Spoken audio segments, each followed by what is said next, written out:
Good morning, everyone. Good morning. Good morning. Good morning.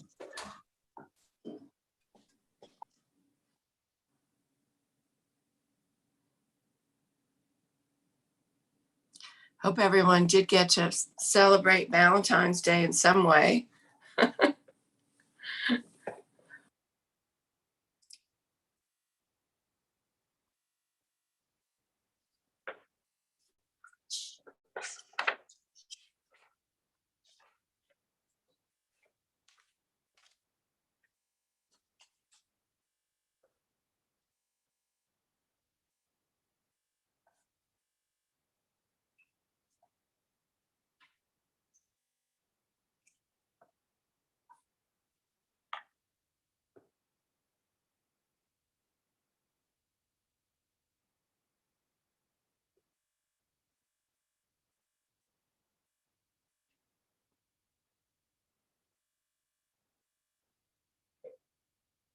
Morning, Dr. Avanga. Good morning, Commissioner Jacobs. How are you doing today? I'm good. How are you doing? Pretty good, thank you. Good. I'm seeing, so I think Giovanni, I think we have about two of us on each side this morning.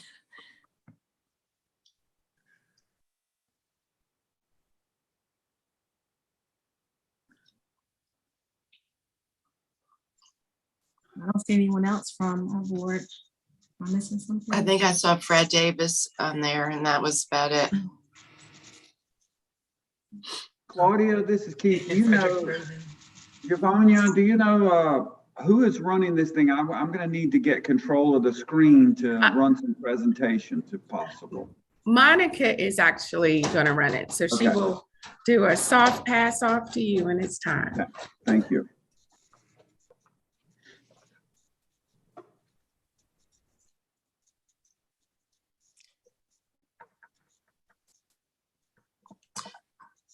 So the time is 8:59. We have some sleepy heads. And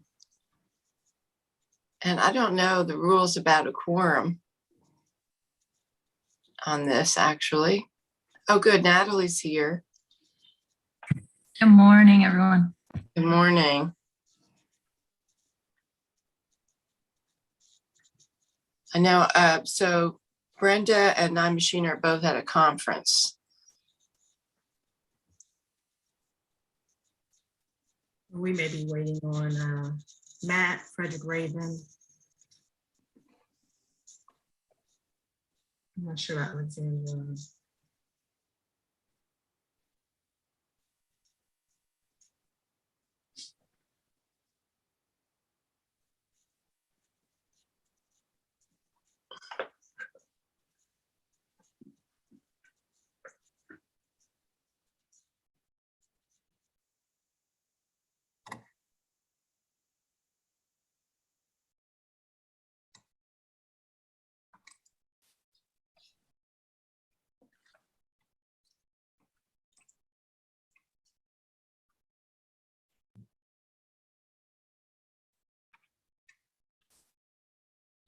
Vice Chair Jacobs, I'm still letting people in. So if you give me a few moments, I'll announce everyone that's in, and then we can get started.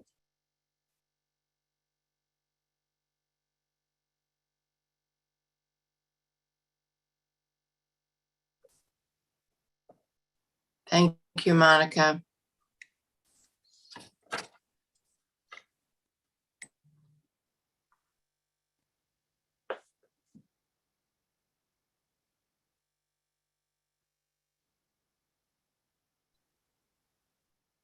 All right, good morning, everyone. It is 9:01. We are live on YouTube, and we are, the county is hosting this month's joint city, I'm sorry, I was about to say city county, the joint county Board of Education meeting. We do have from Durham County, Commissioner Heidi Carter, Commissioner Netta Alam, and Vice Chair Wendy Jacobs. And for the school board, we have Vice Chair Lewis, we have Board Member Raven, Board Member Byer, Board Member Sears. We also have our interim county manager, Claudia Hager, on the line. Thank you so much. And I see Superintendent Dr. Mabanga as well. So good morning, everybody. Welcome, as Ms. Wallace said, to our Tuesday, February 15th, 2022 meeting, first joint meeting of the year. So I'll still say Happy New Year to everybody. And I will be running this meeting this morning along with Vice Chair Lewis on the school side. And our first agenda item is to review the agenda. And just wanted to see, are there any adjustments to the agenda? It looks like a packed agenda with some very dense presentations. We will now move on to approval of the minutes, and we have the November 16th minutes from 2021 before us. Move approval, Madam Vice Chair. Second. Okay, moved by Commissioner Carter, seconded by School Board Member Byer, and Monica, I will ask you if you could help us with the vote with everyone who's here. All right, so we have Commissioner Carter, Aye. Commissioner Alam, Aye. Vice Chair Jacobs, Aye. Board Member Vice Chair Lewis, Aye. Board Member Raven, Aye. Board Member Byer, Aye. Board Member Sears, Aye. and we've also Board Member Valadares Aye. has joined us as well. Thank you very much. Okay, thank you. The minutes are unanimously approved. And next item is a report on the bond referendum being presented by our interim county manager, Claudia Hager, and our budget director, Keith Lane. And we will turn everything over to you. Good morning, everyone. Happy Tuesday. It is great seeing all of you, and it is great to get closer to a point that we can have a bond referendum to address pent-up needs that are in the community as it relates to our public schools, Durham Technical Community College, our Museum of Life and Science, and other priorities such as renewable energy challenges that we face as well. Again, good morning. Keith will walk through the slides for us, but just wanted to share process-wise sort of where we are. He will go in greater details. We're almost at the finish line with trying to finalize what the numbers will look like, whether it will be LOPS funded, whether it will be bond funded with projects throughout the whole capital improvement plan. As we make those final decisions, which need to happen within the next 20 days, we will share that information back with the school board members, as well as, of course, as we go through the process with our board. Our commitment has always been to make sure that we find the resources to make the projects move forward. And our goal is to, again, with this, to move as quickly as possible. But we also have to go through different types of pressure testing in-house as well as externally with the local government commission, our FA, et cetera. So I'm going to stop talking so Keith can more formally talk through things. And we don't have many slides in the back of the presentation. There is supplemental documents, some reminders, but more detailed timelines as it relates to the bond programming information that you've seen before. But Keith, I'm going to turn it to you, and you can walk through where we are. And our focus this time is primarily on the DPS projects and scope and how we're funding them. Thank you, Claudia. Good morning, Board of Education members and county commissioners. Thanks for taking the time to listen to us county folks one more time. This is, as Claudia said, this is going to be a very high overview, largely of what drives our CIP. And then we're going to focus in on some changes to the totality of projects that Durham Public Schools has requested support from the county. And then we're going to talk a little bit about key dates for the GO bond referendum. A reminder to what Claudia just said, we have not yet defined the exact GO bond amount related to schools. We need to get some clarification. The local government commission and our financial advisor, Doug Carter and Associates, about what exactly is the best way to spend GO bonds and apply GO bonds versus LOBS funding to projects. I think the key thing for all members here today to remember, if there's one thing you can take away from this conversation, regardless of any slides you see, is that management is going to propose to the Board of County Commissioners that we try to fully support the Durham Public Schools request over 10 years. That request at this point is close to $900 million. I believe it's $860+ million worth of various Durham Public Schools capital projects. And it took us a while. We tried to fit those projects into our overall capital improvement plan. Costs, as Claudia noted, have increased across almost every project, and we have more projects in Durham Public Schools. The key takeaway is, as we are working through this, the key thing to remember is that management is going to propose supporting the full $864 million request, and I'll show you that now.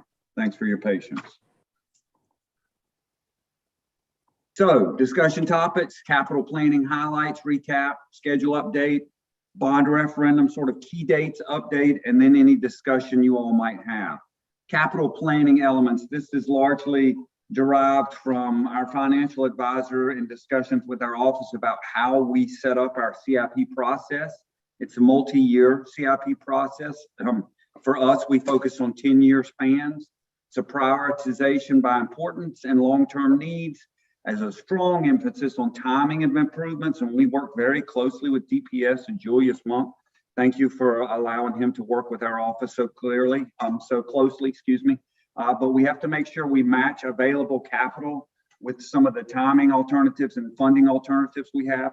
We make sure that we try to blend borrowed funding, which is like LOBS and GO bonds, with PAYGO, which is just sort of county cash. We try to mix and match where possible. And we try to do that to try to keep the amount of property tax rate increases related to capital financing in a reasonable pattern over 10 years. So we're not going wildly up and down in property tax increases.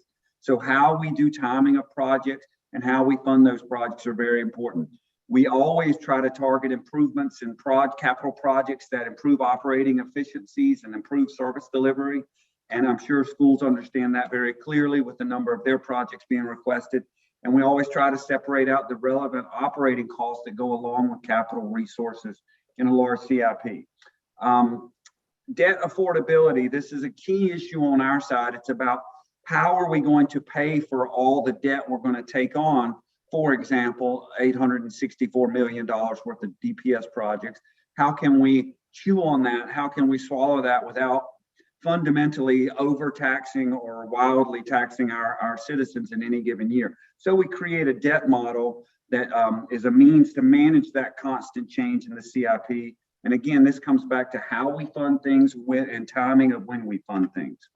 Capital improvement updates, some of the challenges we have anticipated, and not only are we anticipating, we have literally experienced increases in the cost of literally every project in our CIP due to labor shortages, inflation on materials and goods and things of that nature. It has been stunning, and it has taken me back a little bit in terms of the increased cost of almost every project that we already had on the books in our CIP, plus new projects. Inflation, steel prices up 200%, lumber 300%. And you will see that in some of the DPS related project increases I'm going to show you next, which I'm going to point out the increases DPS had from 1920 project request, which was about a total of $500 million, to what was requested to us just earlier this year in 21-22 to $860 million. Some of it was scope related to pre-K and state legislation, and some of it was due to inflationary costs related to goods and services. So in 1920, Julius Monk worked with our office and DPS worked with the county, and then we talked between both boards, the Board of Education and Board of County Commissioners, again in 1920, to try to meet roughly a $508 million CIP. This is a list of the projects that may be small on your screen. Hopefully you have this as a PDF you can look at. There are some key schools in here: elementary school F, elementary school C, lots of other elementary school renovations. The key I wanted you to notice, in just 2 years ago, and that's a brief amount of time, and when it comes to a CIP, DPS looked at needing $508 million and asked the county how to figure out how to support those very important needs. And the county, in talking with our financial advisor at that time, thinking of a general obligation bond in 2022, was probably largely focusing on LOBS funding as a form of debt funding to support these costs 2 and 3 and 4 years before a potential GO bond referendum.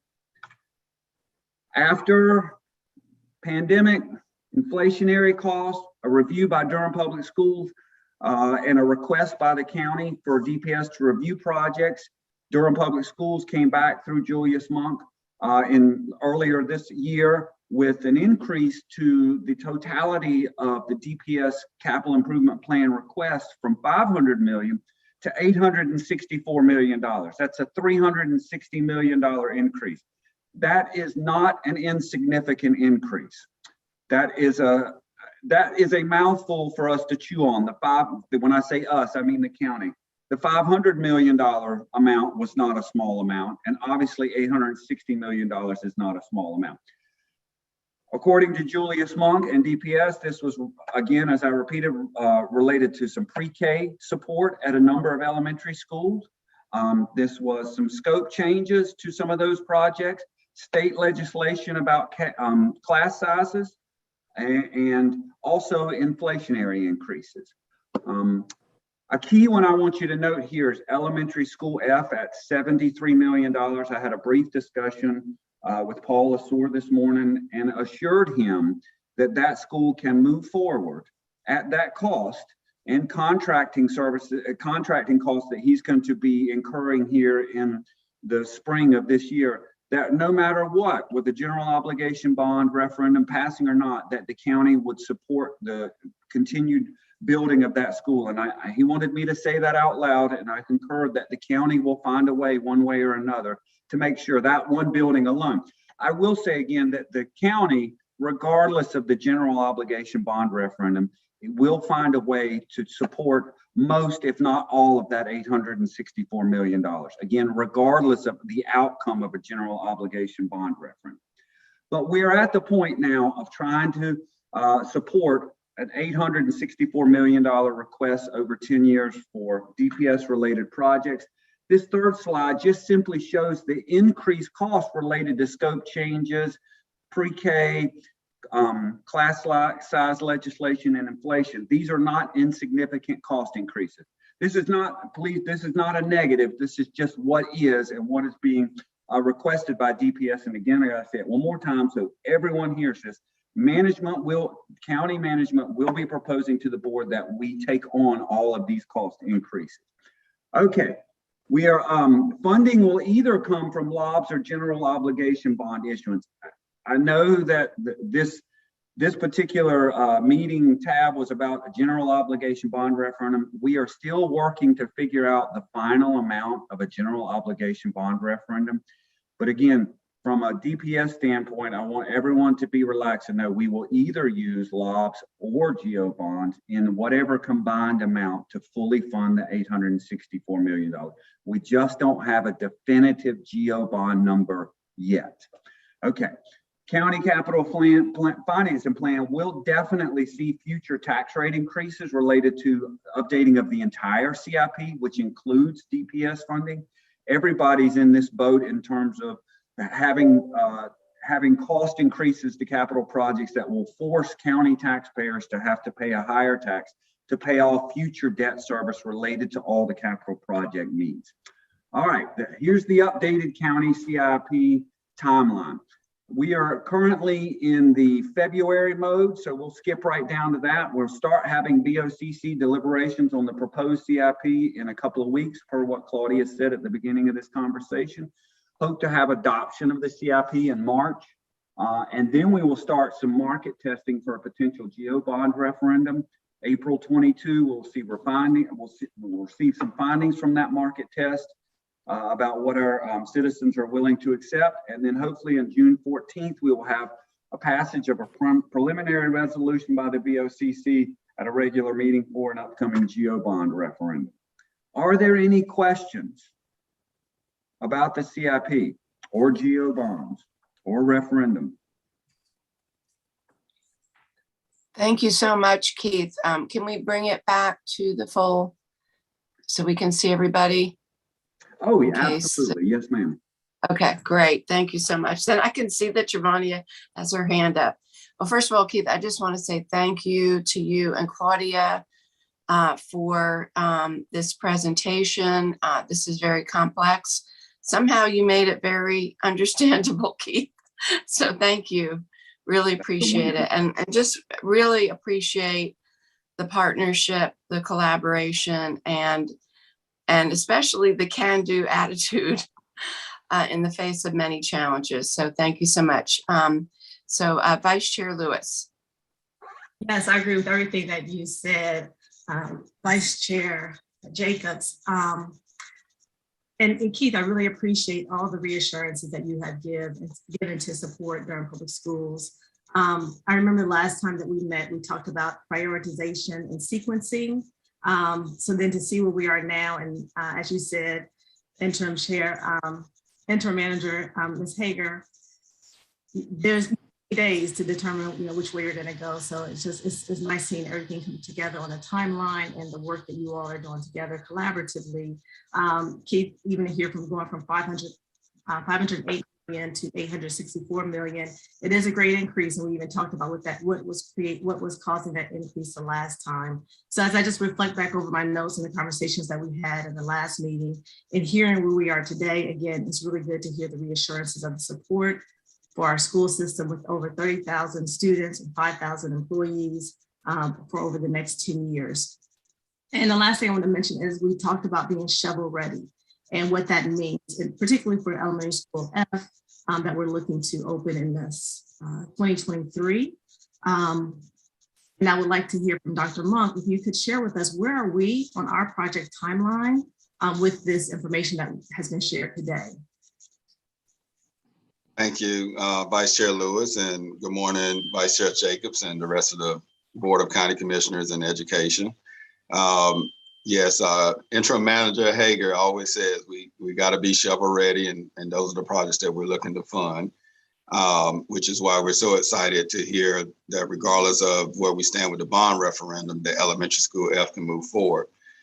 We're looking to bid our first set of packages. This is elementary school F is a construction management at risk project, which allows us to bid the project in phases. And we're looking to bid our first packages in May, which will be some of our long lead items, such as steel that Mr. Lane spoke to. Not only is there an increase in cost for steel, but there's also an increase in lead time, where you could used to get steel in about 2 to 3 months. It's looking like 6 to 8 months now. So we're looking at bidding those packages early and then moving on to our interior and mechanical things around July and August to finish out the contract. And so with what Mr. Lane and the county is proposing as it relates to funding, that would allow not only us to continue to move forward with the projects, but also allow them to manage their finances as well in the most advantageous way to everyone. As it relates to the remainder of the projects that we're looking at, the 6 renovation projects in particular, we, as you may recall, the board approved us to take the $3.5 million in lobs that we had from the 2020 $10 million lobs and move that into those so we can continue on with the design. And if the Board of County Commissioners approve that at their 28th meeting, we'll continue on with past design development phase with those projects and be ready to bid those projects in August. And then I'm sure we'll have some more conversation on the gap in between the November bond referendum and when those projects are ready to release. And then as it relates to DSA, everyone knows that staff has recommended building a new project on a new campus as opposed to what was proposed to renovate and do additions on the existing site. There's about a $4 million difference from today's cost due to inflation and things like that. And so it just makes better sense to do that. We have an RFQ out right now for a designer for that project under the new scope. And after we do our design reviews and things like that, we believe we'll be on the contract for the DSA project in May and ready to start design on that. And so that's where we stand on the first half of the projects that Mr. Lane laid out for the 10-year CIP. For that update. That's the only question I have. Thank you, Mr. Monk, and Board Member Byer. Well, thank you all. And thank you, Manager Hager and Keith, for all of your work on recognizing this unmet need and committing to cover it and partner with us to do that. I guess I look forward to a way that in that June meeting, we could actually have elected officials vote and codify not just the bond amount, but the commitment to fully funding this need over the next 10 years. There are a lot of things outside of our control, but the inflationary stuff we can't do anything about, but what we can do in Durham is partner together, and we really appreciate y'all's leadership in this.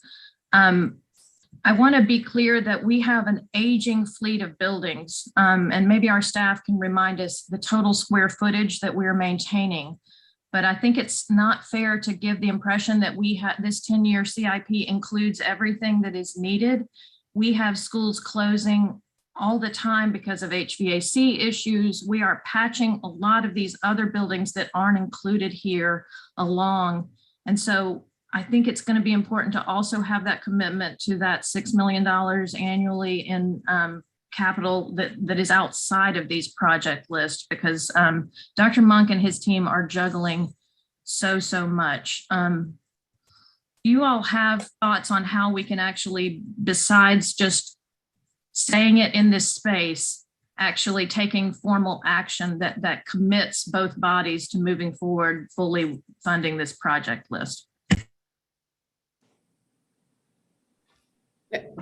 I would like to speak to the comments about the boards adopting the bond resolution in June and then also committing to the full CIP. The way that what we're proposing is that the board adopts the capital improvement plan in March. And so when they adopt the plan, they are in essence committing to move forward with projects as they are outlined, because we will have to show the projected cost for those projects, as well as the projected tax increases to support those projects for a 10-year timeframe. We are anticipating at that time that we will have support for all of it, and we know we will.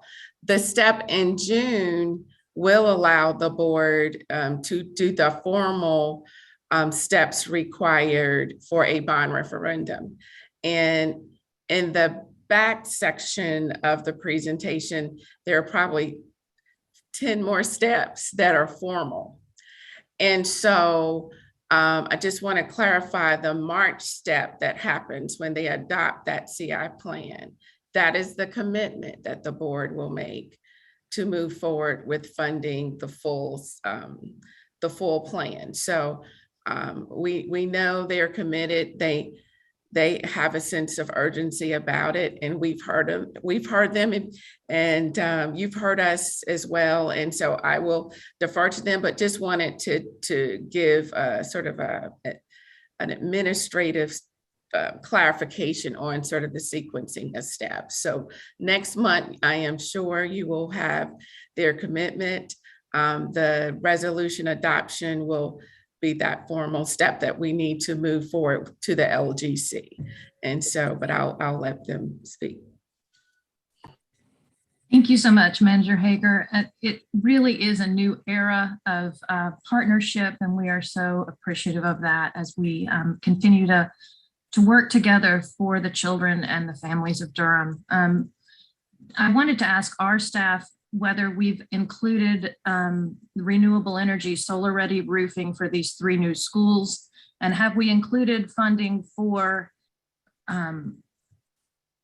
the existing Northern campus and the existing DSA campus, because those are significant projects that we anticipate having educational functions in Durham Public Schools going forward. Thank you, Ms. Byatt. Yes, we have. That's part of what's included in the increases for the individual projects. In addition to those, the board approved at its last meeting the transfer of it was close to $3 million from 2016 bond funds to renewable and sustainable projects within the district as well. So it's not only what we're looking to do with the impending bond referendum, but also with funds that we have that we must spend before 2023 as it relates to the 2016. And also, just for a point of clarification on the schedule of elementary school F, right now, the schedule that we have is for a December of 2023 opening on that project, given where we are in the timeline. So just wanted to be clear about that as well. Thank you so much. Our staff is reminding me that we have and maintain 6 million square feet, and you all maintain 2 million. So as we look towards, the significant needs in those aging buildings, we appreciate y'all's commitment in the budget to help us on the regular with those additional capital funds. Thank you all so much. And thank you, School Board Member Byer. We've had our own breakdowns of chillers and elevators and all kinds of things that we've been improving lately in Durham County buildings as well. So we understand and we know how many school closings you've had from HVAC system issues.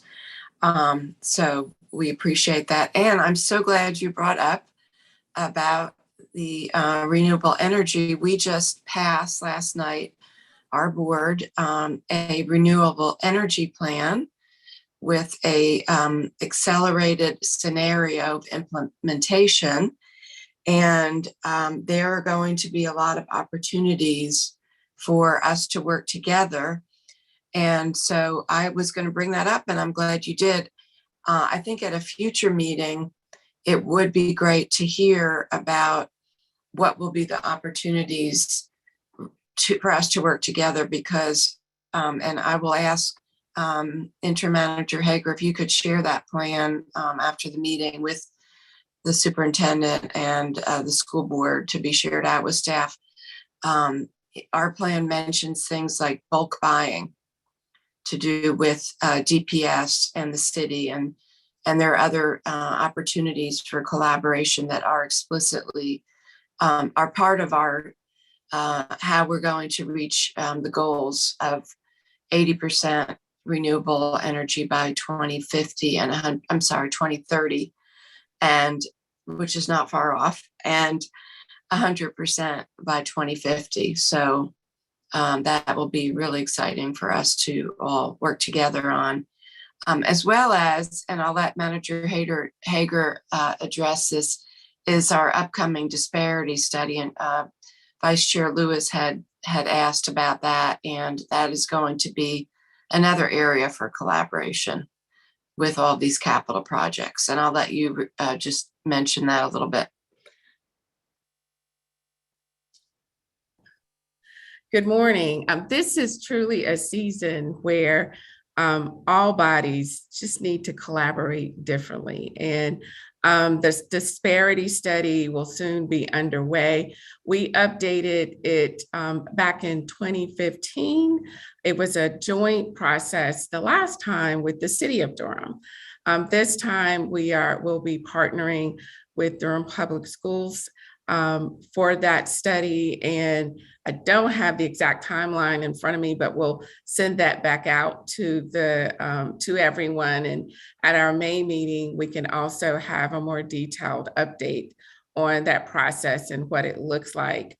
In the current year budget, I know there were some dollars allocated for increased support to Durham Public Schools with the Institute assisting with evaluating approaches to increase MWBE participation. I know Dr. Monk and his team have worked with them, and we're excited to have that partnership as well.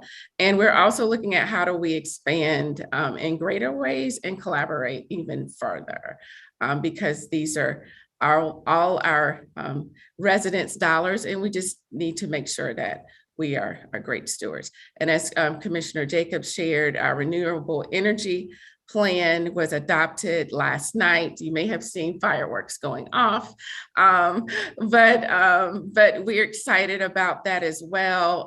There is also a operating budget item that we will bring to both governing bodies in a future meeting that will allow for some additional partnerships that's through Duke. And so we're trying to, as we've always done, to collaborate. Dr. Monk mentioned, and I'm going back to the sense of urgency with these capital project plans. He talked about with these projects, just the cost of steel. And for an example, and we had a project that we were bidding out, and there was a desire to potentially delay it, but we had to lock into the steel prices so they wouldn't go up, because as Dr. Monk shared, it's a lead time of 46 months. If we had delayed it, the overall project would have gone up close to $3 to $4 million on a $30-some million project. And so timing right now on whether it is construction or other kinds of projects, to the extent that we can collaborate, we will try to make sure that we can as far as activities or projects. Thank you, Interim Manager. I just wanted to say collaboration is music to my ears. This is something the Disparity Study has been near and dear and so important for Durham Public Schools. I had approached Commissioner Burns about this 3 months ago, and I think it was in that joint meeting that she had brought that up to you, Manager Hager. And I just appreciate the collaborative work that's taken place from your board, Vice Chair Jacobs, to get this turned around so quickly, to get the follow-up for this disparity study done, inclusive of the county and the Durham Public Schools. So it's greatly appreciated. Music to my ears, and all the wonderful work that's happening. Thank you so much. Thank you. Commissioner Carter, did you have your hand raised?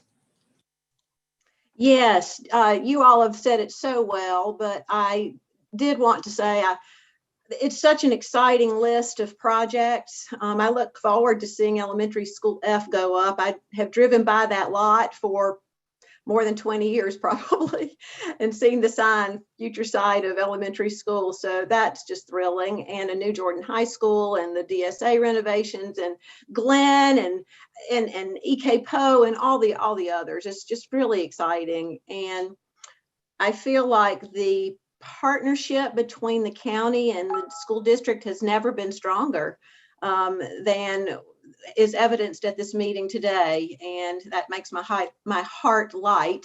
It makes my conscience a little bit anxious when we think about how we're going to pay for this, but we know we are. And I've just am so appreciative of our staff responsiveness and coming forward straight, strong out of the gate with the can-do attitude that they will be recommending that we fully fund this. I think that helps put us all at ease. So just really excited to see what happens next and want to thank you all for being such great partners. Our staff being great partners, colleagues, elected officials on the school board being such great partners with us as we meet these long-term capital needs and remember the ongoing, annual maintenance needs as well. And those are equally important. Thank you, Commissioner Lam. Thank you, Vice Chair Jacobs. Yeah, everyone has spoken so well. I just would like to add thank you so much to Keith for starting off this presentation with that level of transparency and saying that, the team management is going to be coming to our Board of County Commissioners with the proposal to fully fund the school board's needs and really taking into account knowing our board and our board's priorities, that's what we would be coming to y'all to ask for anyways.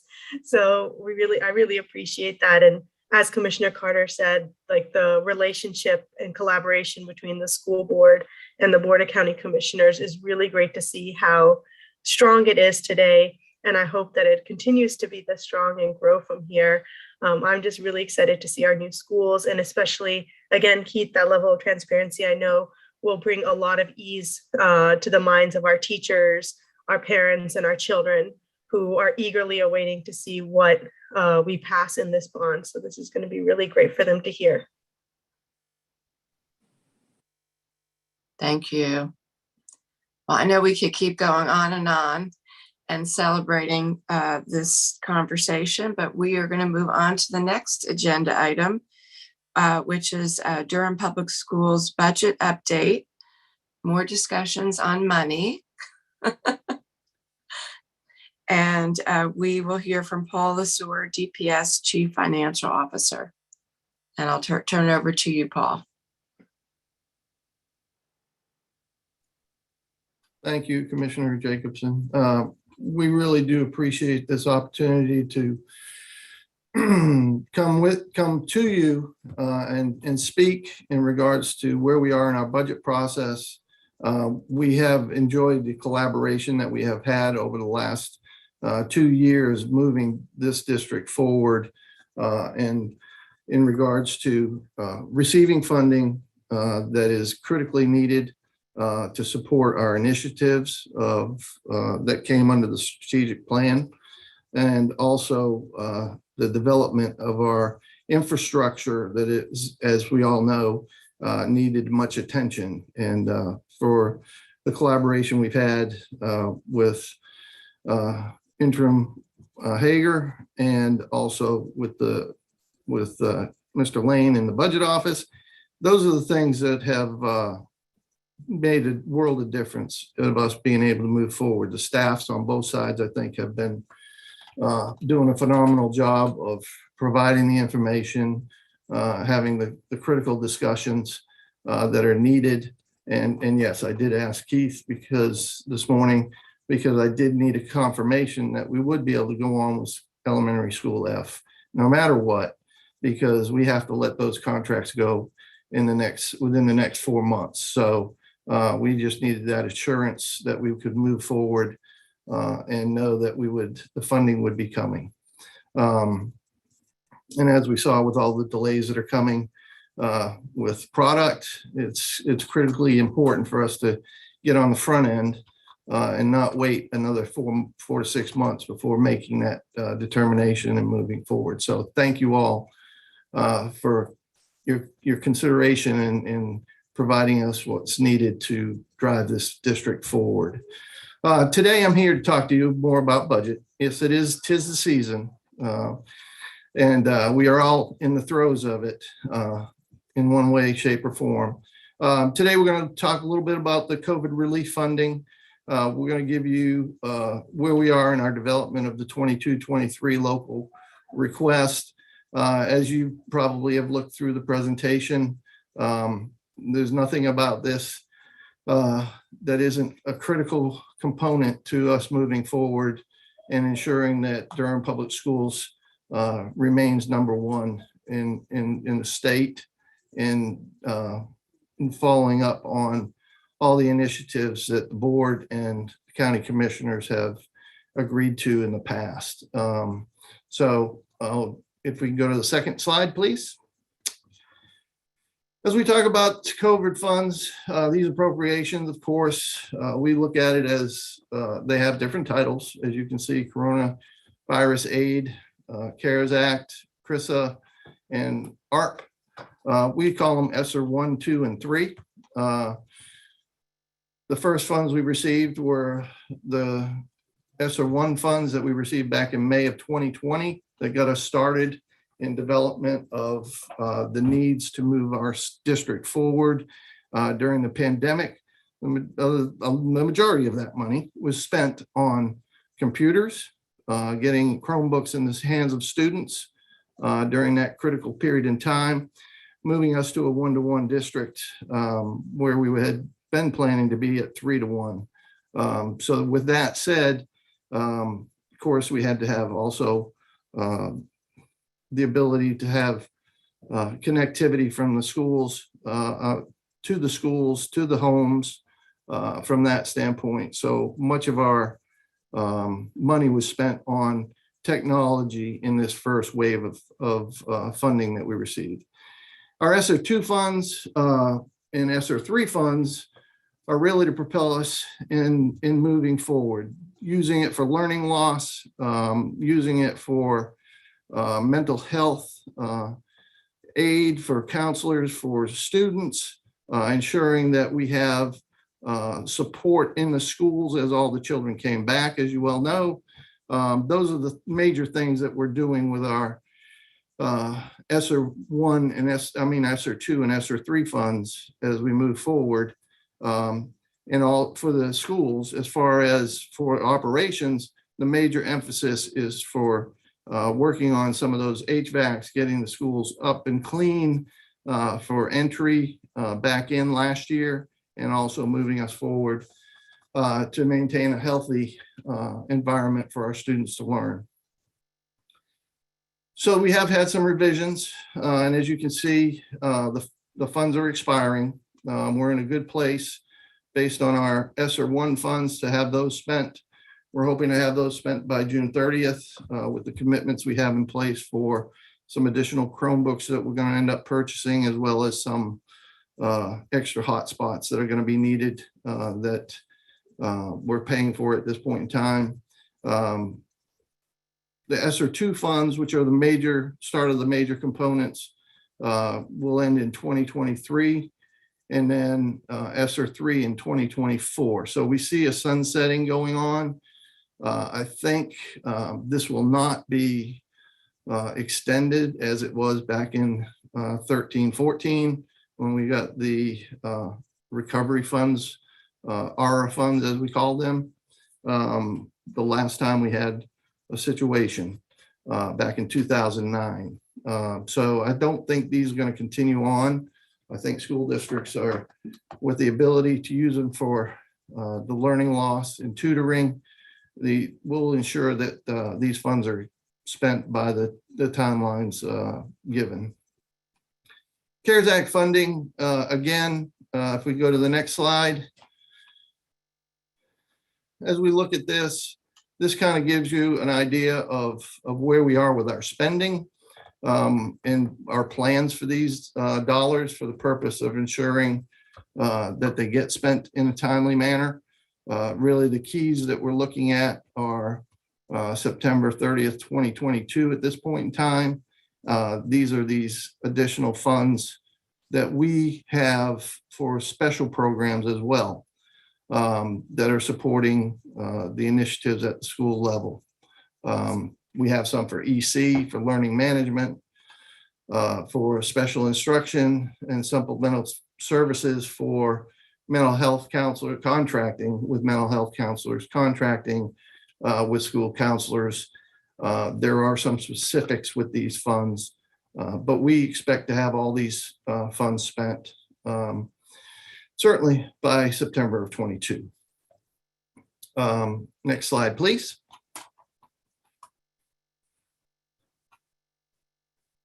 As we look here again at the appropriations, this just gives you the idea of additional funding that we've received of 155 million overall, of ESSER 2, which is the CRISA, and ESSER 3, which is the ARP funding.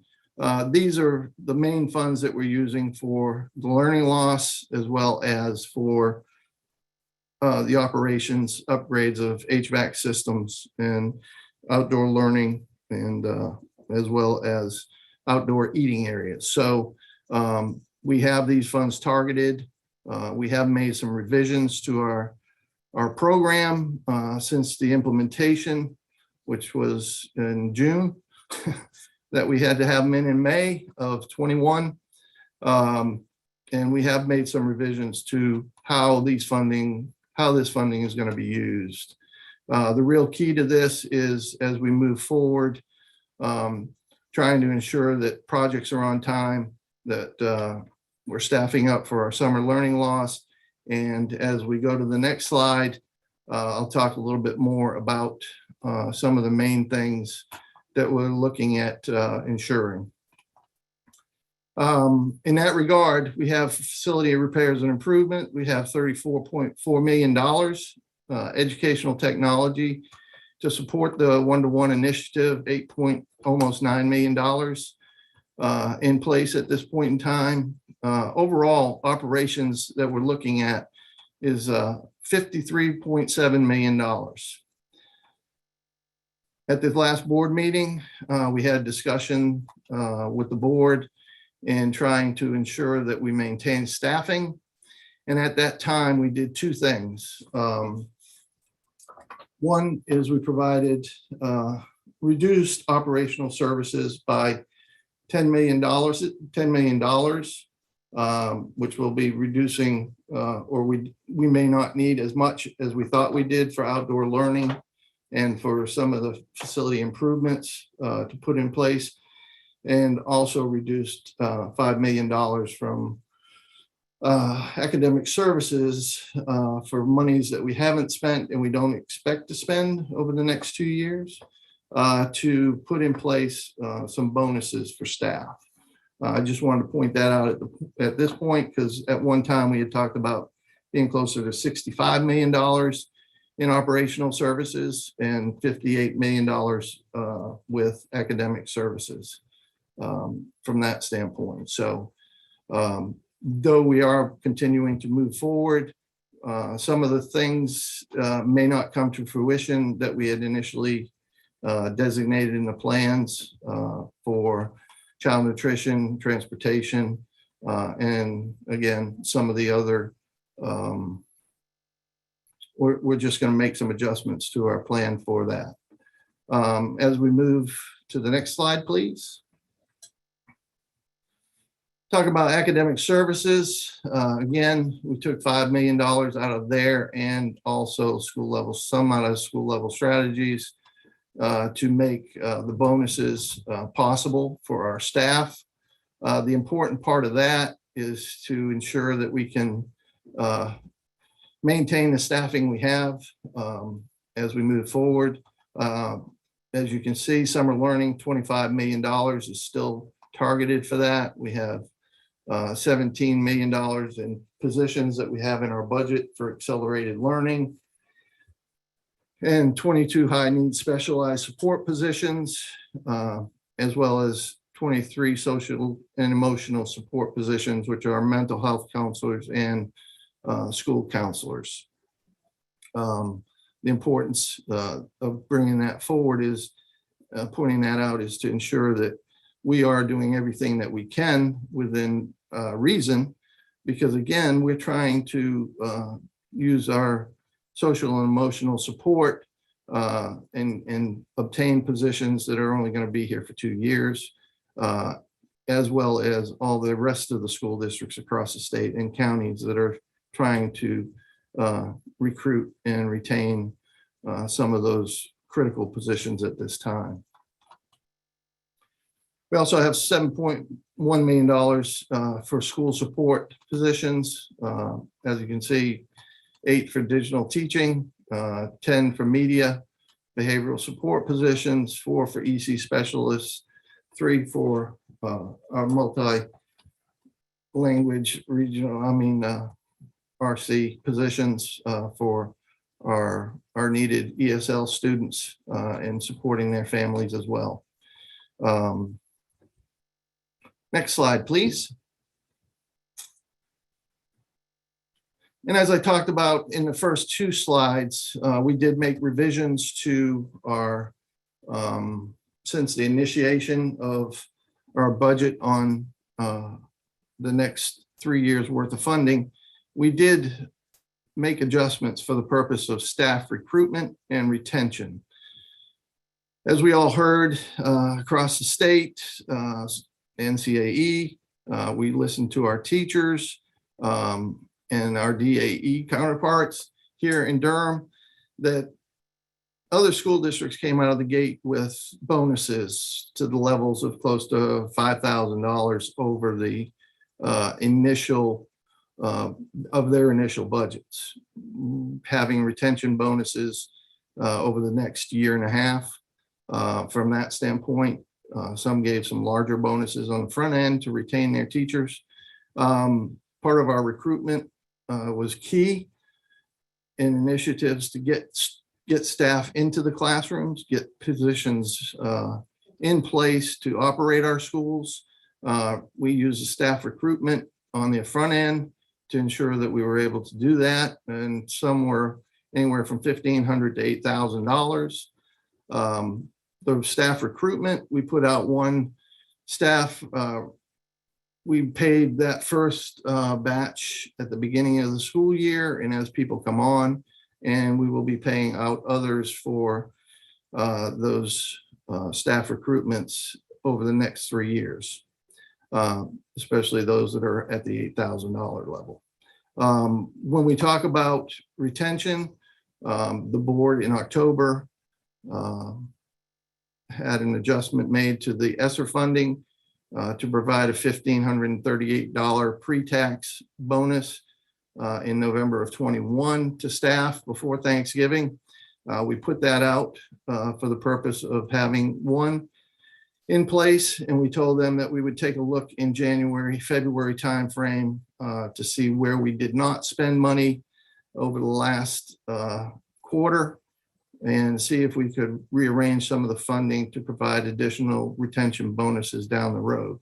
It became more and more critical that we did that for the purpose of ensuring the retention of staff and ensuring that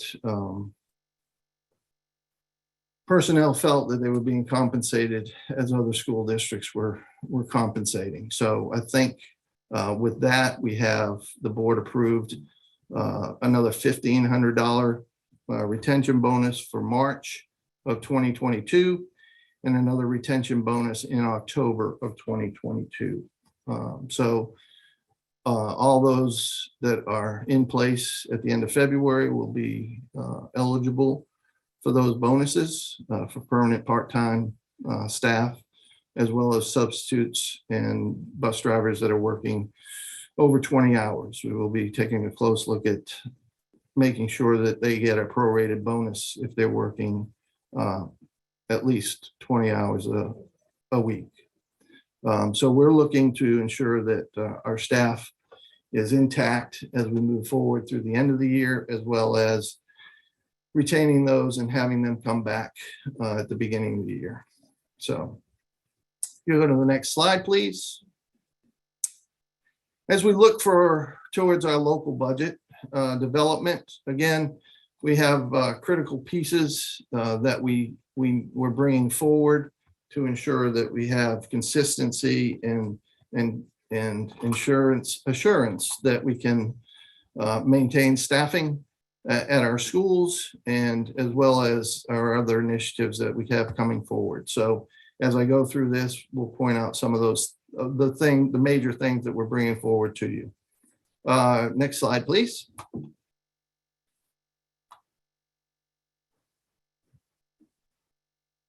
We just wanted to give you a highlight of where we've been in recent budget cycles. The appreciation is overwhelming. by the classified staff for the $15 an hour that the county put forward in 2021 of January. That was a milestone that was important to our staff morale at that point in time, and we appreciated your willingness to move us forward. You also increased the salary supplement from $43.75 back in 2018 to the current amount level of $5,675 in 2021.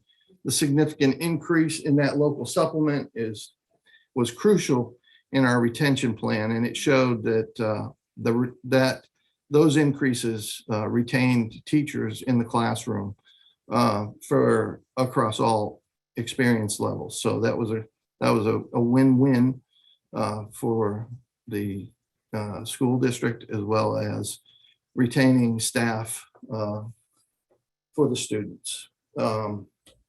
In operational services, of course, we brought in-house in December of 2019. We brought our custodial services in-house. With your support, we were able to move that forward. And that's always a challenge, maintaining staff in the custodial services area.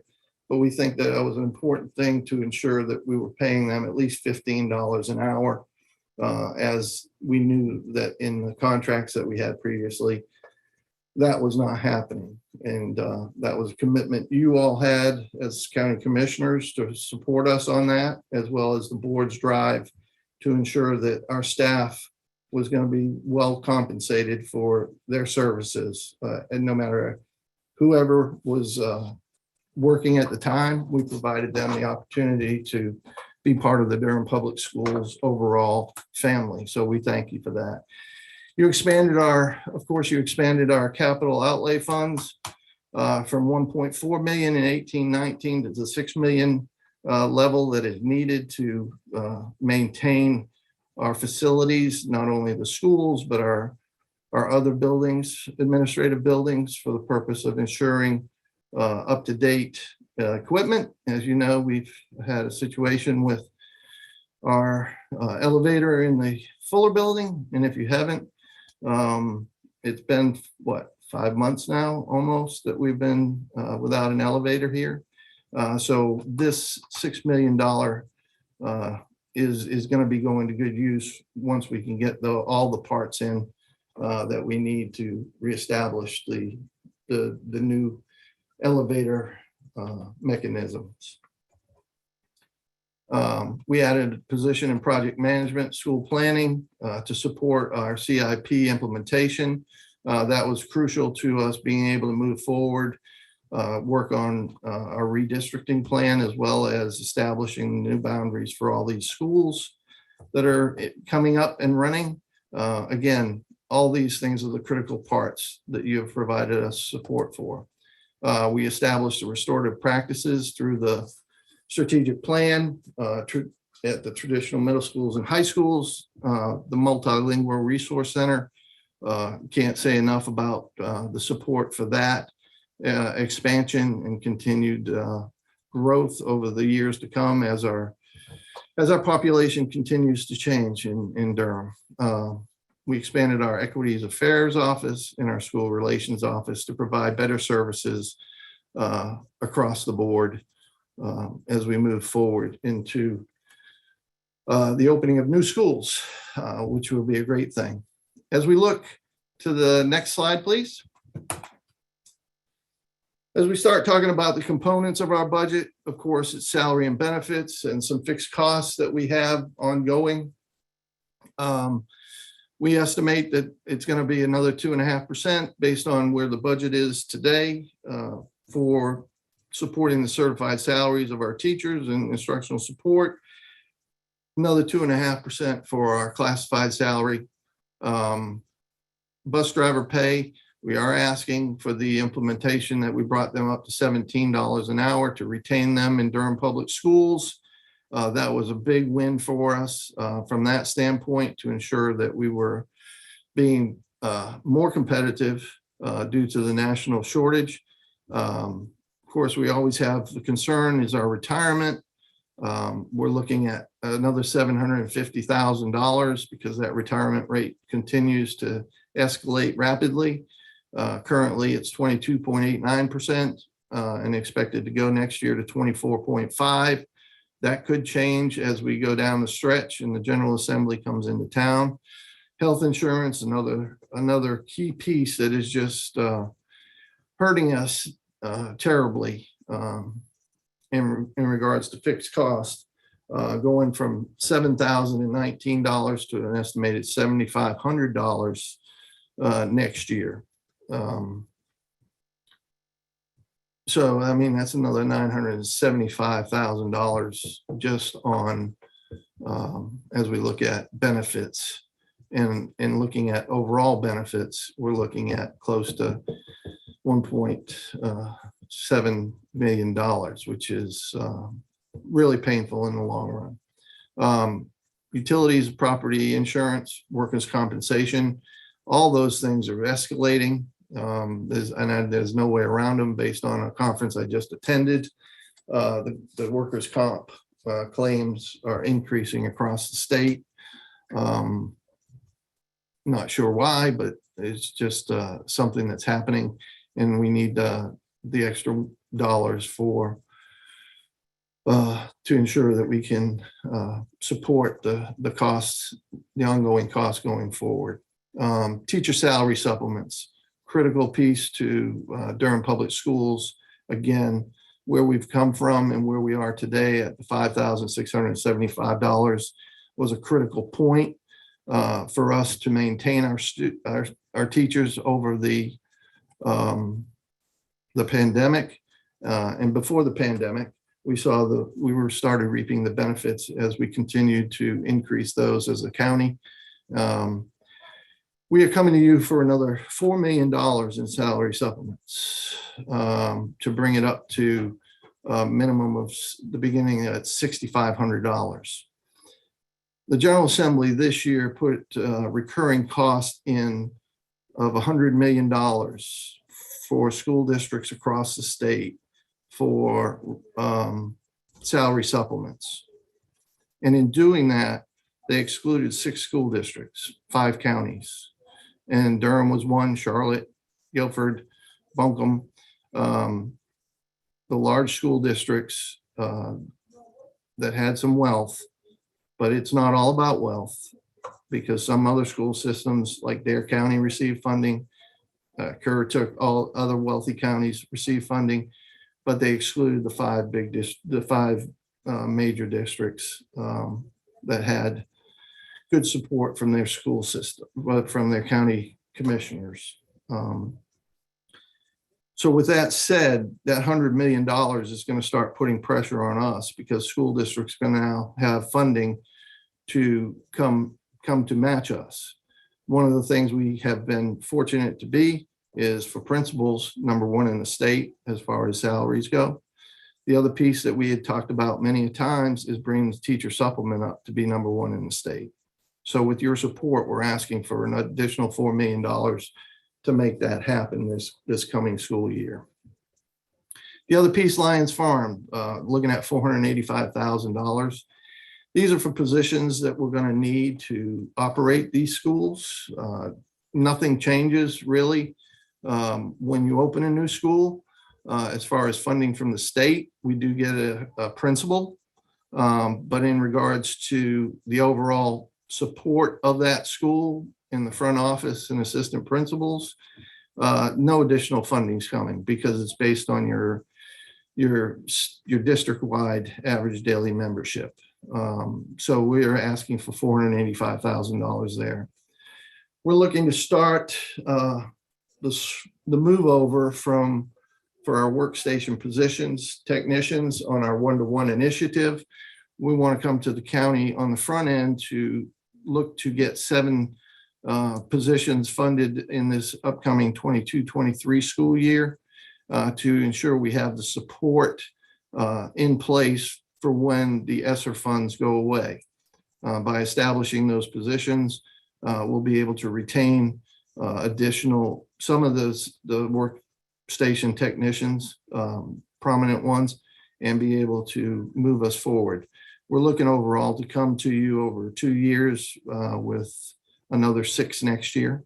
But we're looking for the 7 workstation techs to maintain our one-to-one initiative, which again, this is part of the school district's responsibility, because this is looked at as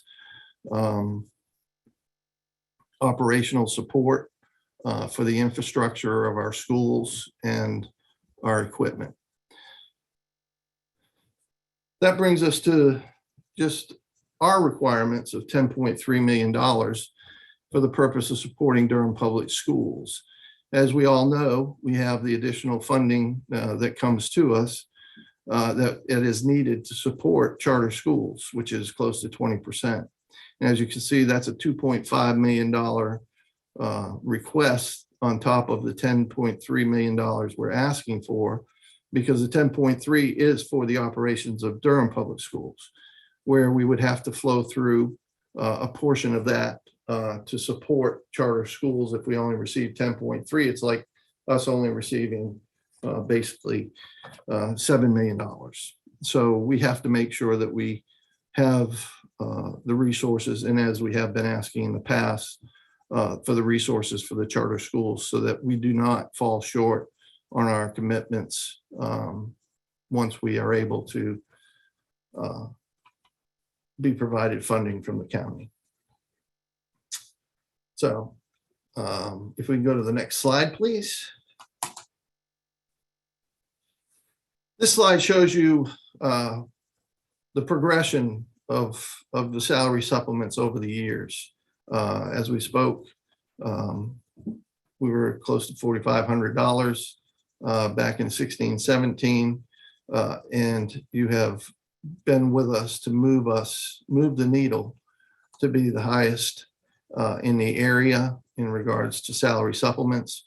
And again, this is the reason why we're coming to the $4 million request, is to put us in the dark blue line trajectory of moving us to the $6,500 and capping out a little over $11,500 for the latter years of the salary schedule for those teachers over 30 years.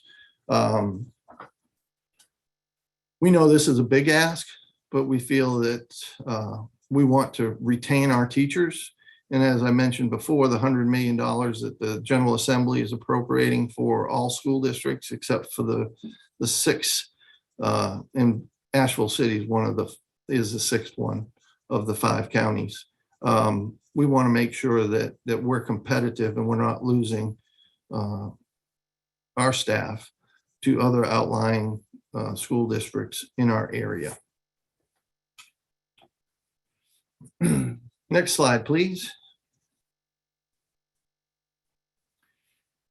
As we talk about the budget calendar, where we are, we're working with leadership this month to finalize our departmental budget requests.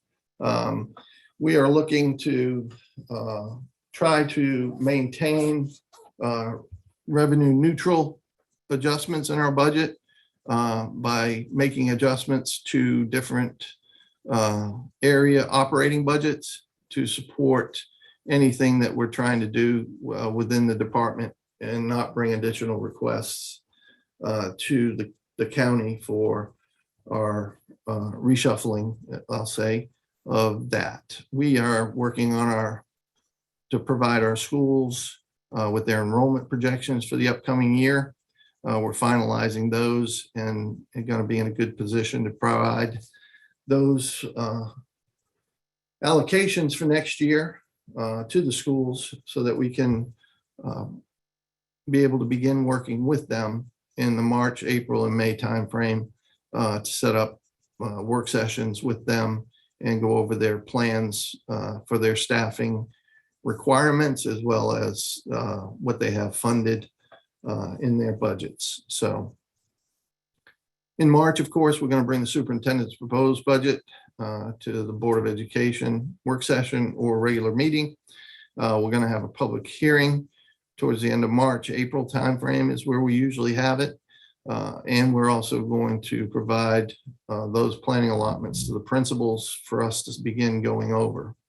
And if if all goes well, our enrollment will continue to grow after the pandemic and fill our schools once again and bring some of those homeschoolers back. We're hoping with the opening of Lions Farm that will occur. We know that they'll be shuffling around between schools that will create a much needed discussion with principals, especially at those elementary schools. April, we're going to go over superintendent's proposed budget. If there are any significant changes, I don't know that there will be unless the General Assembly comes in and says that they're going to 30% in their retirement rate and $8,000+ in hospital insurance. We hope that won't happen. We're looking forward to the May-June discussion with the county again, bringing you the final budget for the year, but we anticipate it being right at this $12.8 million that we are showing you today. Again, unless there are other changes that the board wants to put in place in the next month. And then, of course, May 15th, we have to have the board is required to submit the budget to the county commissioners, but we plan on having it to you prior to that. And then as we look at our final pieces, we'll have to put an interim budget resolution in place in June for the purpose of continuing into the next school year, because we do not expect for the General Assembly to be complete with their budget and have the allocations out to the school districts before then. And again, I can't say enough in regards to where we are and where we've come from in my duration here under Dr. Mabinga's leadership, and the county commissioners have, and this Board of Education have collaboratively brought forth change in Durham Public Schools, even during the pandemic. So we appreciate your support as we move forward. And if we go to the next slide, I'll take any discussion and questions you may have. Thank you so much, Paul. And if we could bring it back to the full screen, great. So I can see everybody. Thank you so much for that very detailed presentation of all of the federal funding, and also looking forward to your budget process. And similarly to what we heard with Keith, really appreciate the level of transparency from you and your staff as well. And I saw Commissioner Long's hand up. Thank you, Vice Chair Jacobs. And thank you so much, Paul, for this presentation. It was really informative. One thing that really stood out to me that I appreciated was the projections to move towards the $17 minimum wage, which I'm personally supportive of. And I think it's really great to see that proposal and request is going to be coming to our board. I would love to see from the school board side and as well as the county side, I'd mentioned this last year, really wanting to see us shifting towards really providing a living wage to all of our Durham County employees, both at the county level as well as the school board level. So maybe a projection or showing like on what timeline or pace could we potentially reach that real cost of living wage of like around $23, $24 per hour. Thank you. Yeah, Thank you. Thank you for that. You know, this request is for the bus drivers that we have built in the budget, but we're just looking at where the discussion is going across the state, where the state's going to $15 an hour minimum. And we know that to continue to support our community, the $15 was good back before recession time. Looking at going to $17 an hour would cost us another $3.7 million on top of this if we went to across the board to all staff as a baseline for starting salaries.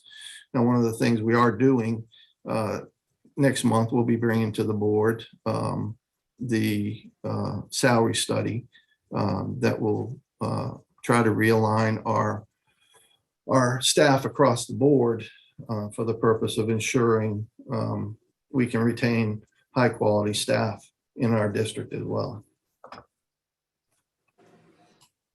Thank you, Paul and Commissioner Lom. I'm just taking note of the time on our presentations, and I'll take a few more quick questions before we move on to the next presentation. School Board Member Byer and then Commissioner Burns. Go ahead, Natalie. Thank you. I will be so brief. I just appreciate this partnership. I appreciate y'all joining us in finding creative ways to actually lift up our employees. And you know how this labor market has shifted, and we have taken some of this COVID money and given it to staff. And you know, we're hearing already from them that it is so imperative that we lift up everyone as this housing market is more expensive, as folks are facing, you know, inflationary pressures with the rising cost of gas. So I'd be very interested, and I think our board would, in a proposal that brings everyone to 17 an hour as a starting place this year, and see how we can work forward.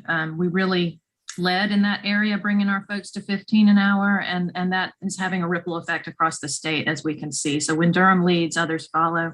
I also would look forward to seeing if, when we have these COVID discussions, whether you all have projects that could be funded with COVID money, like the centralized kitchen, like the teacher housing and staff housing project that we have on the books that has stalled out, that affordable housing plan, whether there's possibility of doing some creative things like that together that are transformative within the community. So I know as we have these conversations with our community, we look towards other ways that we can partner creatively, but we really appreciate y'all's support as we bring a strong budget ask. We know it's a lot. We know it's a lot. Thank you. Thank you. Commissioner Burns. There we go. I had to take my mute button off. Good morning, everyone. Can everybody hear me? Great. Mr. LaSour, how you doing? Good. Thank you so much. I concur with my colleagues that it was an informative presentation. I take a deep breath and a deep sigh, because my concern is always with this board that we'll get this today, and then in 2 months, it'll be something completely different. And I did hear you when you said that, you know, this is what you anticipate. I'm also well aware that we got this presentation today and got this proposal today, but that the Board of Education has not voted on it. So while I appreciate everything, what I would urge everyone to do, and I've talked to 3, maybe 4 board members, especially after the debacle last year, I have made it a part of my personal mission to talk to individuals about some of these line items to better understand them. And I do thank them for coming to me early with each one of these and talking about, you know, why we needed them, why it was important, because I don't think that happens a lot, or at least not, it doesn't happen for certain people on the Board of County Commission. It might happen for certain people. It doesn't happen for everybody. So I do think, I'm happy that we got this presentation early. I'm happy that you took the time to explain everything in our ERSA funds. I think what was really imperative, something that doesn't get highlighted a lot, is just how much we do for supplements. I mean, if you were to read the newspaper, read Facebook, you wouldn't think that Durham County did anything for supplements. So I think that slide, and no one's going to talk about that after this meeting.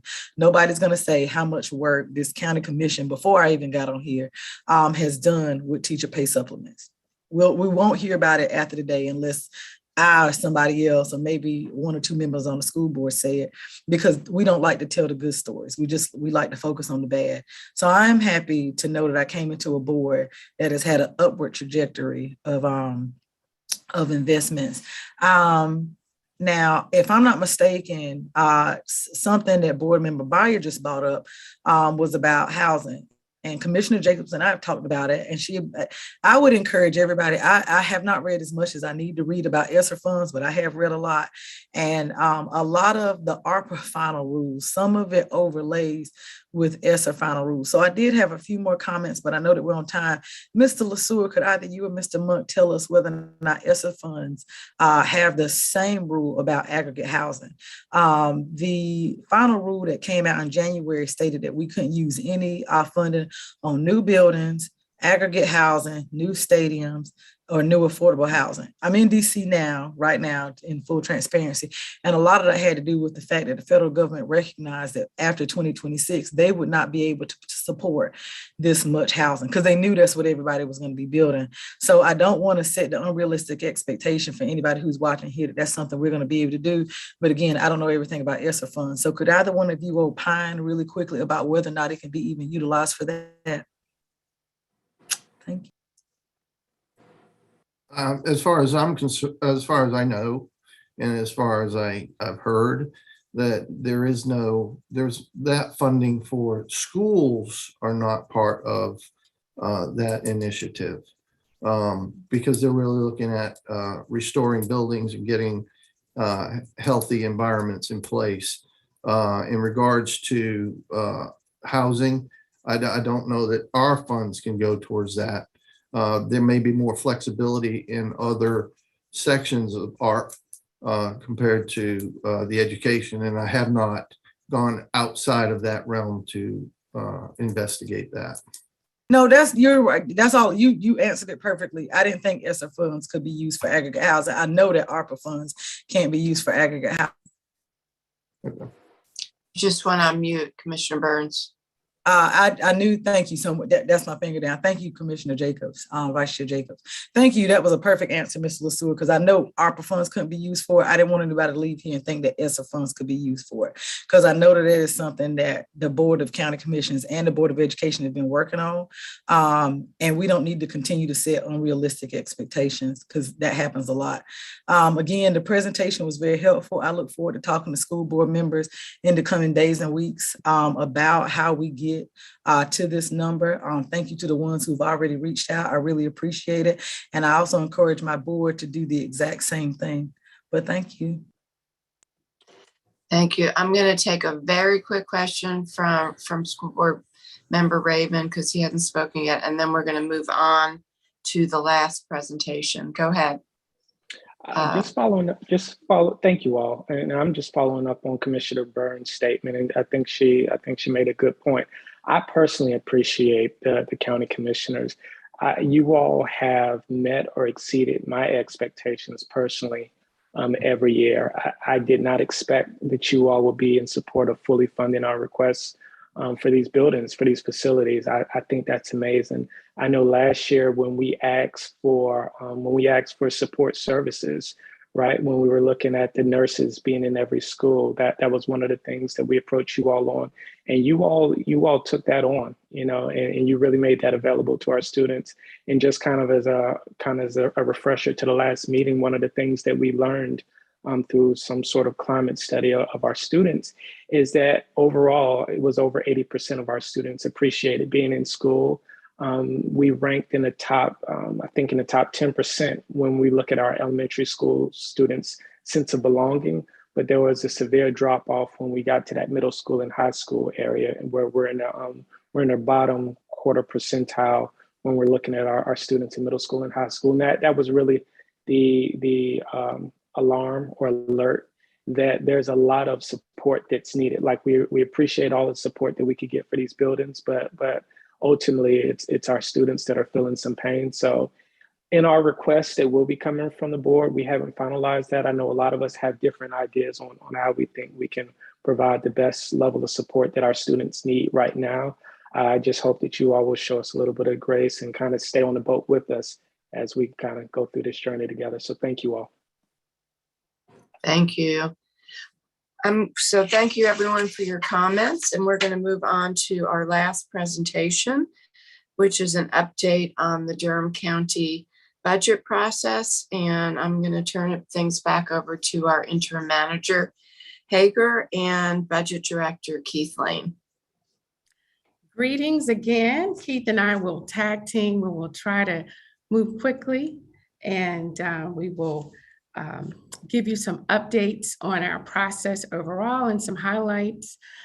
Next week, the board will have, Board of Commissioners will have their budget retreat, and we will drill down further. And so just to point a couple of things that are in your document, Keith, you can go to the next slide. I'll do this one. There's a document in the back of your handouts that shows our guiding principles. These principles have been in place for some time, and it shows the framework and how we look up. I'm sorry, I forgot Keith had a different starting point. Keith, I'll let you start and then I'll start. Okay. He says that middle meme is not me. This is the best slide I have ever seen. Keith, I agree with the woman in the middle. I agree with her wholeheartedly.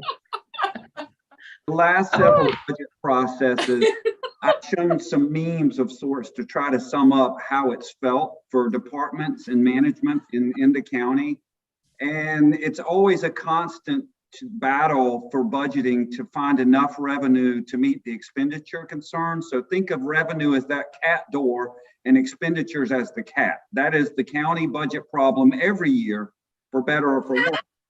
Secondly, previous years, the last several years, including pandemic years, we have seen from management, we were worried about revenue collection and expenditure growth. And we have told departments, and we even asked DPS, we have to tighten up our budgets. We have to look for ability to reallocate existing resources. Then on top of all that, we've had cyber attacks, we've had pandemics that sort of make you throw the whole budget process up in the air, not unlike Dr. Doogie Howser there. And external crises have been a part of what we've had to deal with. However, this year, things are looking up. We always have the constant of trying to fit as much expenditure growth as we can within our revenues, but we're hopeful that we're coming to the end of pandemics and that the external crises may be limited and we're towards the end of those.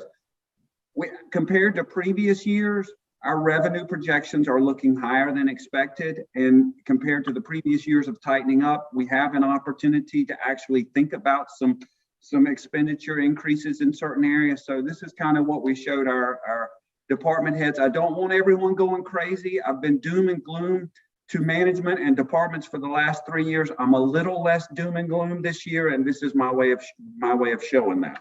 Claudia, back to you. That's you, Keith, right?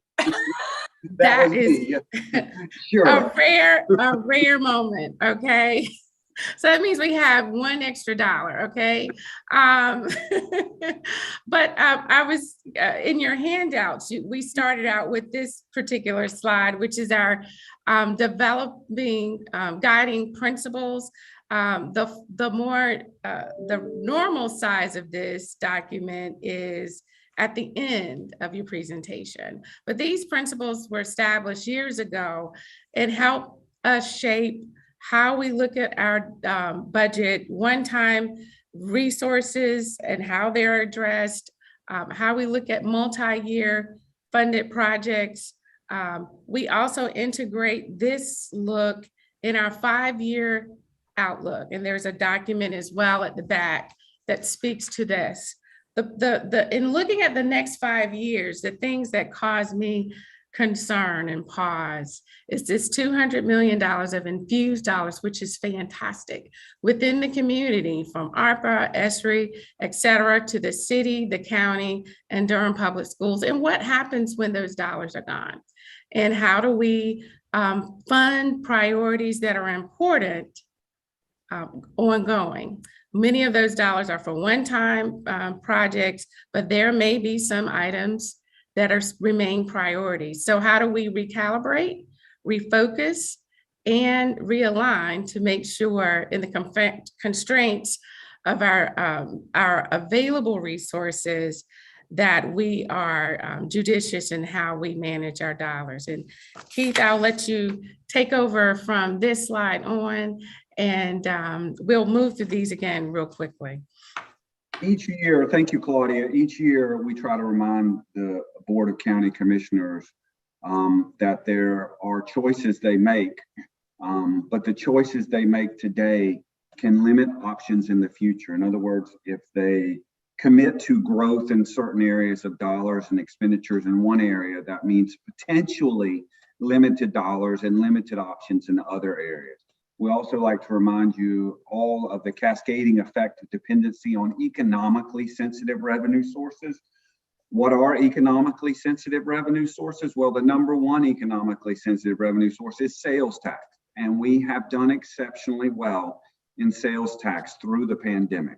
I can't begin to answer what sort of changes in the economy have allowed that to happen, but that is a simple fact.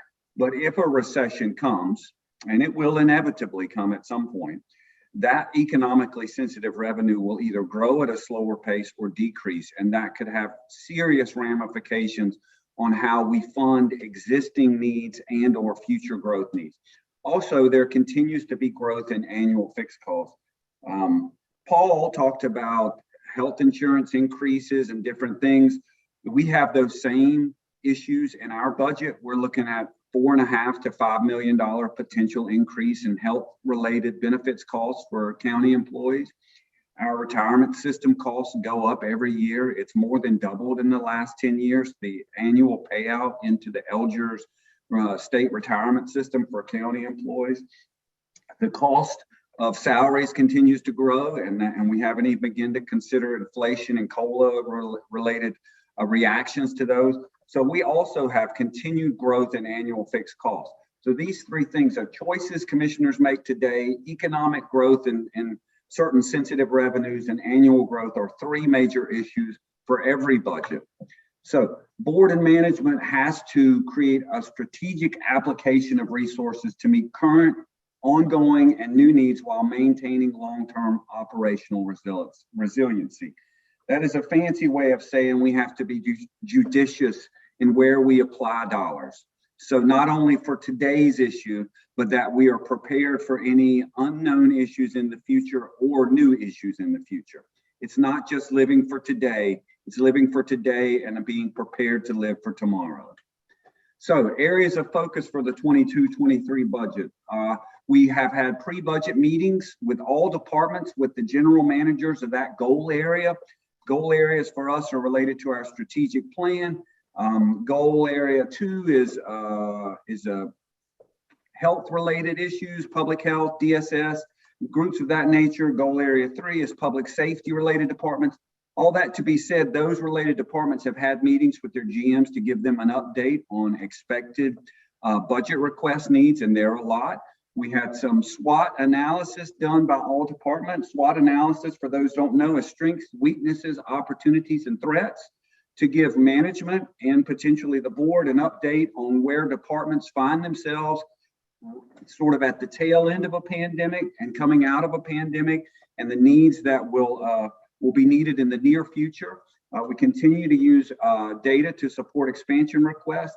Inflationary increases have been requested to be dealt with internal to departments by reallocating of existing dollars. And that's just a constant request. We always ask the departments, move existing dollars around from places that you aren't spending as much money to places where you need money. And we're evaluating all vacancies before requesting new positions. I'm sure I've seen in the papers, both of us, DPS and the county, are experiencing a significantly higher number of vacancies currently, and I don't know when that's going to end. So before we ask for new positions on top of the empty vacancies, we're asking to reevaluate all of those. We're also looking at evaluating all fees. Revenue issues. This is where this is where you saw me throwing the paper up in the air, some version of me would like to say. Economic growth. Sales tax has grown considerably. Again, I don't know the changes in our purchasing habits over the pandemic as to why that happened, but it has happened. Will it continue in the future? I'm worried that it will continue at the pace it has, because it's been extraordinary across the whole state. So I don't think it's going to continue growing at the pace it has, but we have observed real significant growth. Property market is doing well. Annual valuation is growing, which means a growing property tax base. That's a double-edged sword.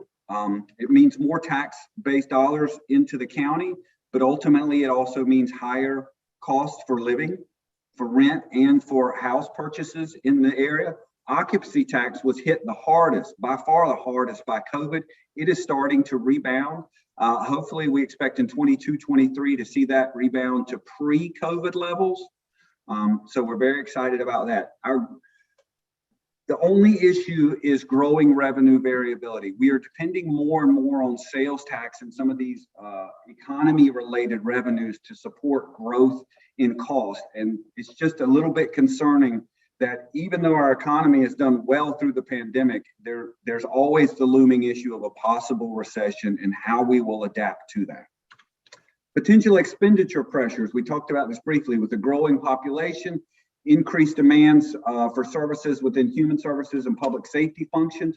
Obviously, we just talked about public education operating and capital budget pressures. And that's not just K through 12, that's also community college and pre-K expansion.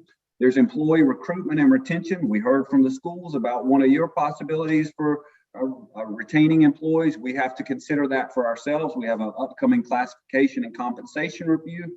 Continue to have fixed annual growth costs, largely related to inflation. And when I talked to you briefly about the cost of potential health insurance increases, it's $4.5 to $5 million.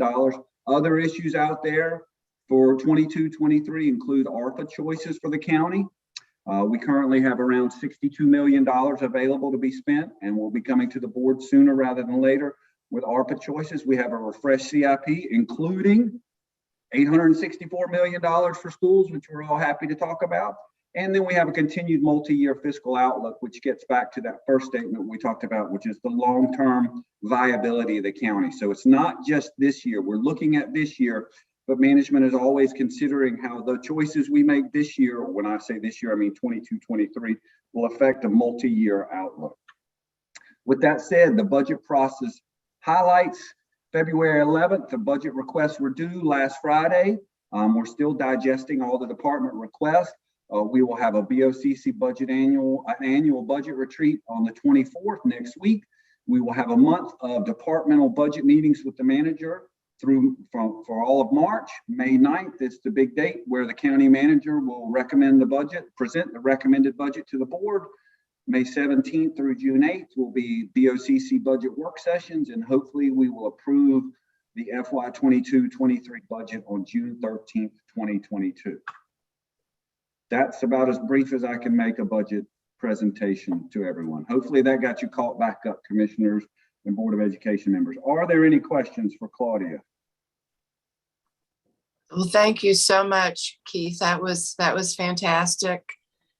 Really appreciated those memes. They were great. I was glad to see Claudia represented there, and also you.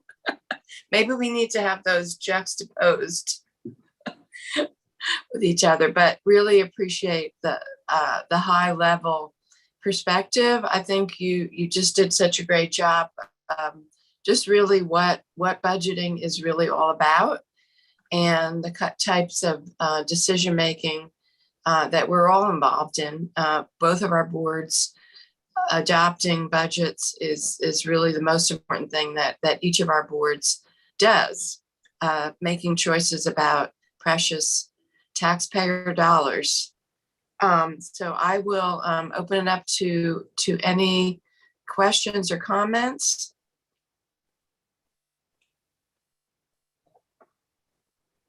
Wow, nothing. Everyone was just so blown away from your presentation, Keith. Paul, and then Vice Chair Lewis. I think everybody was taken aback by the celebration going on, that there is revenue. Definitely. Thank you, Keith, for all that. That was good information. Appreciate it. Okay, Vice Chair Lewis, and then Commissioner Carter. Yes, thank you for that budget update and details. I also enjoyed the memes. When you mentioned the ARPA funding, I'm reminded that Vice Chair Jacobs has shared with us ARPA funding specific for positions to be spent under education. I don't know, let's see. It was the ELC testing school health staff. There was $2 million remaining, and the ELC reopening school health liaison there was 34K remaining. I'm not sure if Mr. Lesueur or Manager Hager could give us an update if DPS could access these funds or to offset some other places in filling positions. And I understand this is a question that came out of a previous meeting before getting here. So I don't expect it to have a definite answer right now if you don't have that. But just want to know if we can get a follow-up about that use of that funding through ARPA that was specific for education. Yeah, I think you're referring to maybe our discussion about it was some type of federal funding was coming directly to the health department. Right. Yeah, exactly. So the positions have been unfilled. There's money remaining. If it doesn't get spent, it'll be returned. I did share that with our staff. I'm not sure if Dr. Lesueur, if Mr. Lesueur has that information or not, and where we stand. So I don't have a response for you yet, but we're going to be working with the county staff to set up a meeting to discuss this, because I got to know the ins and outs of the use of these funds. It's like our funding that we have for mental health coordinators and counselors. They've given us a pot of money and gear funds for that, but we have to contract with those dollars. We don't have flexibility to hire people. And that's really the critical part. Is we have had discussions with the state that they need to go back and review and see where people are able to spend and not spend. And these smaller pots have been so restrictive that it makes it difficult for any spending to go on. But for the most part, we will set up a meeting so we can find out more specificity of that and how we can possibly utilize those funds to support that pot of money that is probably restrictive as it is for us in some of our pots. So thank you for that. I appreciate it and look forward to the update. And Interim Manager Hager, did you want to comment further? No, Mr. Lesueur explained it. Each set of allocations, except for, I guess they have so many different guidelines. And Paul explained it beautifully. The compliance side of this is probably one of the most challenging periods. It's great to have all these dollars. I'm always, when you talk about looking ahead, I'm always thinking about 2026 when the folks come with their calculators, pens, and rule books to see, did we comply? And so sometimes we may not seem that we're moving as quickly as some would like, but your team, as well as us, we're definitely doing that due diligence so that on the back end, we aren't having to repay things because they didn't quite hit all the boxes. So, but Paul answered it more beautifully than I would have. Thank you. Commissioner Carter? Yes, I just want to make, I think, two comments or two main points. And one is that I believe with all my heart that both of our boards are filled with people who prioritize children, public schools, and education. And I know that's going to continue. I also want to make the point that the pressures that Keith explained to us, I feel are so real and challenging every single year. And as we are going to strive to meet the needs of our school children and our public schools and their families, it really is true that we know our population's increasing, and that will mean increased demands in every single area that the county funds. And I think about things like that are important to me, and I know are important to other commissioners, the affordable housing, local tax assistance, and pre-K, how we continue to invest in pre-K every year, the climate investments that we're committed to making, increasing salaries so that we truly are paying a living wage. We want to invest more in youth programming and mental health and well-being investments in our community that promote community safety. And then there's transit, which I typically think of as a city investment. And yet, we have a transit tax that the county approves a plan for. And somehow or another, we've got to improve bus service and also regional transit and commuter rail. And so just thinking about how to do all this and knowing that our community, Durham is a wealthy community, but we do have a high percentage of low income people who are also struggling. And so, how to balance all that, how to raise the revenue so that we can widen that door so the cat can slide through. It is a real challenge every year. And I just wanted to acknowledge that while I always say, education is my top priority, these are really real and difficult decisions we have to make. And frankly, I wish that North Carolina was more like the rest of the country, where the decisions for education were left up to the school board and that they had the taxing authority, so that they had the accountability for the funding and the funding decisions at the same time. It's a weird dance that we do here with each other in North Carolina because of our local legislative rules and restrictions. But anyway, I know we'll meet the challenges together. We're all committed to doing the best we can, and just look forward to working together on it. Thank you for that great overview, Commissioner Carter. Commissioner Burns. Ditto. No, I am not kidding. Literally ditto. Heidi, I don't know. Maybe because I'm out of town, we are on the same wavelength. Just ditto. That is it. I swear. Because I want y'all to think Keith put memes up there because sometimes hard messages are more, they're more consumable when you make them funny. But I remember the very last meeting that we did around this subject last year, and Mike Lee said, Keith Lane has his hand up. And Keith was like, don't y'all turn this stuff in late. I'm not kidding. I mean, he said it so stern. That was the last thing he said. And we didn't listen, right? And so he was like, I guess I'll use it with memes and gifts this time. I just want y'all to know he is sending a message. Just ditto to everything Commissioner Carter says, because, we get it. The same way you all have to have rising retirement clause, so do our staff, so does EMS.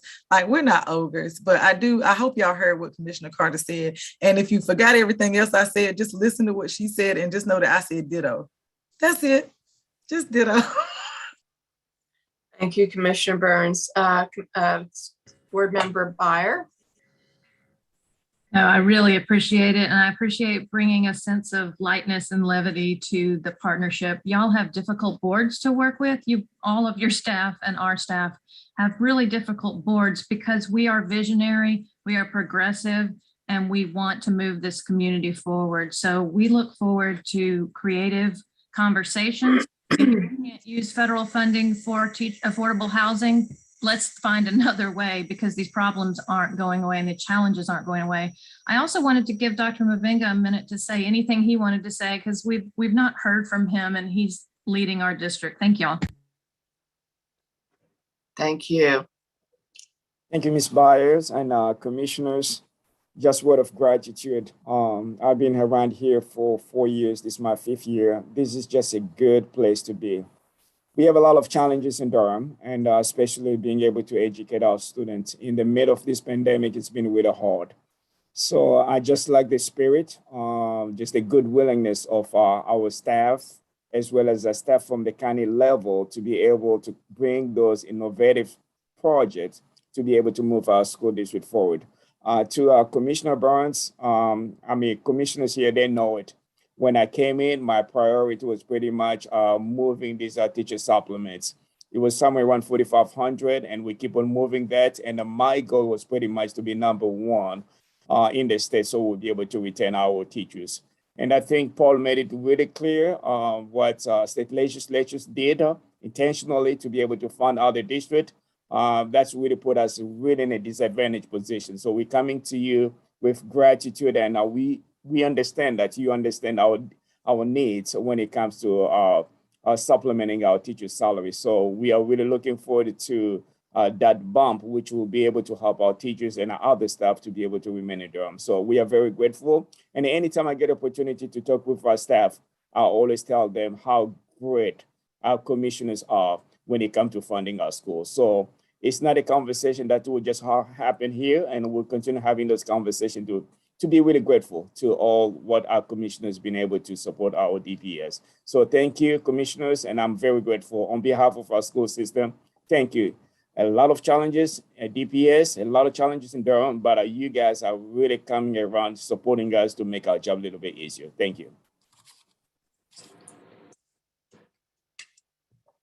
Thank you, Superintendent Mbenga.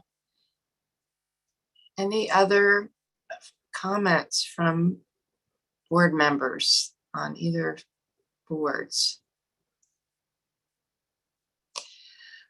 Well, I just want to say that, you know, as we look at our budgets this year coming out of the pandemic, to one sense, but also knowing that we will be continuing to live with COVID. I think that we're all coming to the understanding that it's not something that's just going away, but it's more about how do we live with it and how do we, you know, look at this opportunity. I really appreciated I appreciate the leadership that our interim manager Hager and budget director Lane are both taking with, you know, the SWOT analysis, looking at vacancies, looking at opportunities to reallocate dollars, just putting everything on the table. And I just think that's important that we look at everything that we do with fresh eyes. We have limited resources, we have tremendous challenges. And at the end of the day, it's about what are our priorities? What is the most important thing for us to do? And, you know, the pandemic has changed our thinking about everything. It's impacted all of us personally in our lives. And we see that reflected in the staffing challenges that each of our organizations have. At the end of the day, neither of us can operate. County departments, county government, our schools is dependent on our employees having the best staff possible, whether it's teachers or bus drivers, janitors, same thing with our departments. And I know our interim manager Hager has really been, and a lot of our staff has been really looking at this in creative ways. And at our leadership meetings, there's a lot of sharing of ideas about with the schools and the city and the county, you know, just creative outside the box thinking. And I hope that we keep collaborating and innovating and sharing together. And that, I think that's the bottom line, is that the only way to move forward is together.